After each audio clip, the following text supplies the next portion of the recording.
बिस्मिल्लाहिर्रहमानिर्रहीम। आज हमारा टॉपिक है लॉस ऑफ रिफ्रैक्शन। जिस तरह रिफ्लेक्शन के दो लॉस हैं, उसी तरह रिफ्रैक्शन के भी दो लॉस हैं। पहला लॉ कहता है इंसिडेंट रे, रिफ्रैक्टेड रे and normal at point of incidence all lie in the same plane। यहां पे आप देखो ये है एक डायग्राम। इस डायग्राम में यहां से लाइट आ रहा है एयर से, इसको कहते हैं हम incident ray.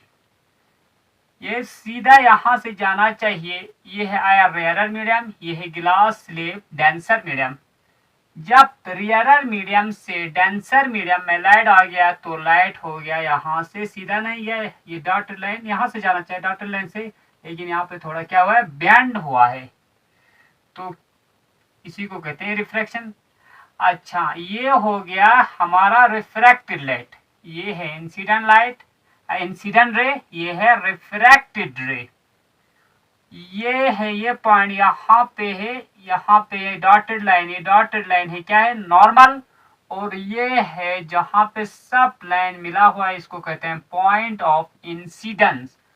All lie in the same plane, एक ही प्लेन में हम ड्रा कर सकते हैं। हमने किया है यहाँ पे इंसिडेंट रे, नॉर्मल और रिफ्रैक्टेड रे, तीनों को हमने एक ही प्लेन में ड्रा किया।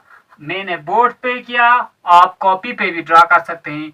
ये हो गया आपका फर्स्ट लॉ ऑफ रिफ्रैक्शन। अच्छा, दूसरा लॉ क्या कहता है? दूसरा लॉ एक साइंटिस्ट ने दिया था, उस साइंटिस्ट का नाम था स्नेल्स, इसी वजह से उसको कहते हैं स्नेल्स लॉ। स्नेल्स लॉ क्या कहता है? Ratio of sine of angle of incidence to the sine of angle of refraction is constant for a given pair of media, for example iron glass. अगर हमने दो मीडियम लिया, एक medium लिया rarer आयर, दूसरा मीडियम हमने लिया गिलास स्लेब डेंसर मीडियम।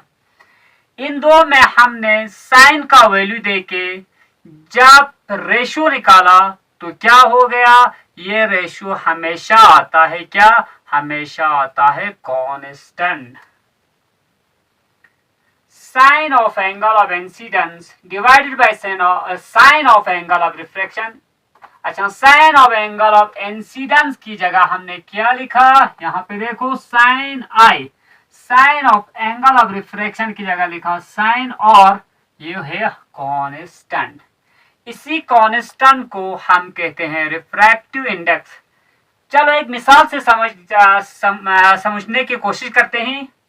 अच्छा, ये रिफ्रैक्टिव इंडेक्स को हमने रिप्रेजेंट किया और आई से। रिफ्रैक्टिव इंडेक्स को हमने किस से रिप्रेजेंट किया, और आई से, equal to sine I. Sine I मतलब sine of angle of incidence divided by sine और angle of sine of angle of refraction equal to angle of incidence. हमने सपोज किया कि 37 डिग्री, 37 डिग्री। अच्छा, divided by, मगर 37 नहीं आएगा क्योंकि साइन 37, यहाँ पे साइन है तो साइन एंगल ऑफ इंसिडेंस है 37 degree, divided by sign angle of refraction है 24 डिग्री। हमें पता है कि गिलास का क्या है, गिलास का रिफ्रैक्टिव इंडेक्स आता है 1.50। इस न्यूमेरिकल से हम सॉल्व करने की कोशिश करते हैं कि सच में 1.50 आता है कि नहीं। अच्छा, जब हम ट्रिग्नोमेट्री टेबल में देखते हैं तो साइन 37 डिग्री किसके बराबर होता है, साइन 37 डिग्री के बराबर होता है 0.60 के, और साइन 24 डिग्री होता है 0.40 के, 0.40 के बराबर होता है। जब आपने इसका ये पॉइंट को हटाया तो ये क्या हो गया, ये हो गया 60 डिवाइडेड बाय 40। दोनों को 10 से मल्टीप्लाई किया, 100 से मल्टीप्लाई किया तो क्या बन गया, ये बन गया 60 डिवाइडेड बाय 40, 0 0 हो गया कैंसिल, 6 डिवाइडेड 4, 6 डिवाइडेड 4 हो गया तो क्या हो गया, 4 1 4,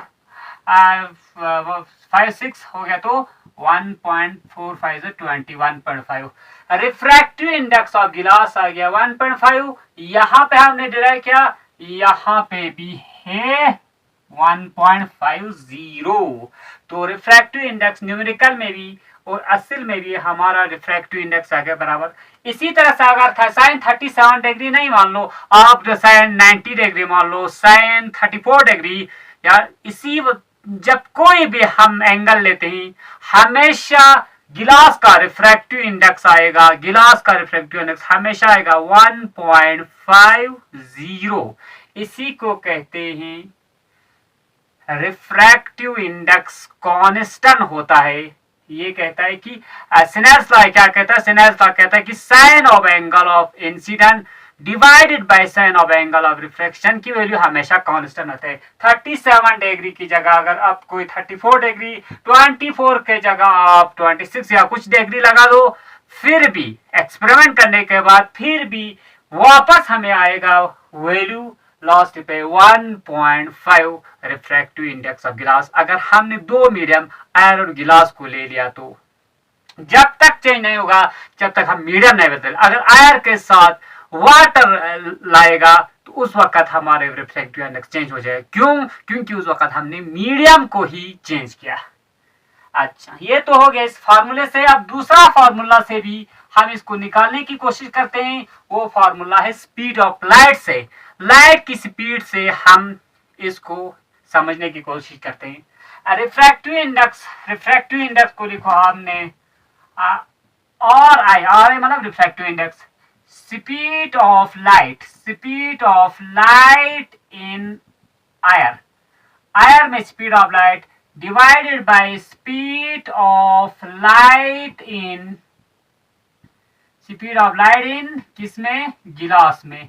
अब ये फॉर्मूला लगा के हम देखते हैं तो क्या होता है, speed of light in air में स्पीड है लाइट की 3 × 10⁸ मीटर पर सेकंड, गिलास में है 2 × 10⁸ मीटर पर सेकंड। 10⁸ मीटर पर सेकंड, 10⁸ मीटर पर सेकंड हो गया काट। यहाँ पे रहेगा 3/2, 2 1 2, 3 2 5 10, 1.5। तो स्पीड ऑफ लाइट से भी हमने इसका रिफ्रैक्टिव इंडेक्स निकाला तो फिर से बराबर आ गया 1.5। किसका refractive index? Refractive index of a glass. Refractive index के मेनली दो टाइप्स होते हैं। एक को कहते हैं रिलेटिव रिफ्रैक्टिव इंडेक्स, दूसरे को कहते हैं एब्सोल्यूट रिफ्रैक्टिव इंडेक्स।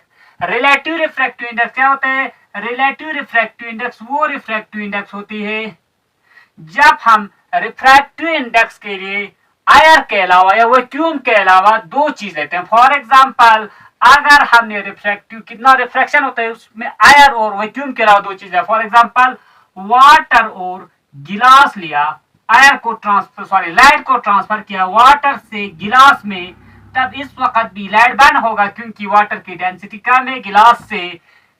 लेकिन इस वक्त जो रिफ्रैक्टिव इंडेक्स आएगा उसको कहते हैं हम रिलेटिव रिफ्रैक्टिव इंडेक्स।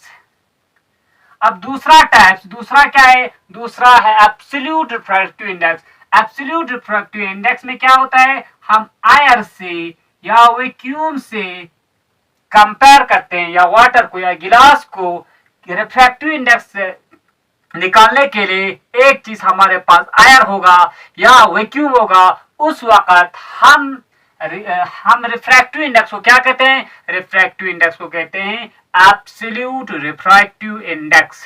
ये हो गया आपका लॉस ऑफ रिफ्रैक्शन और refractive index and its types complete.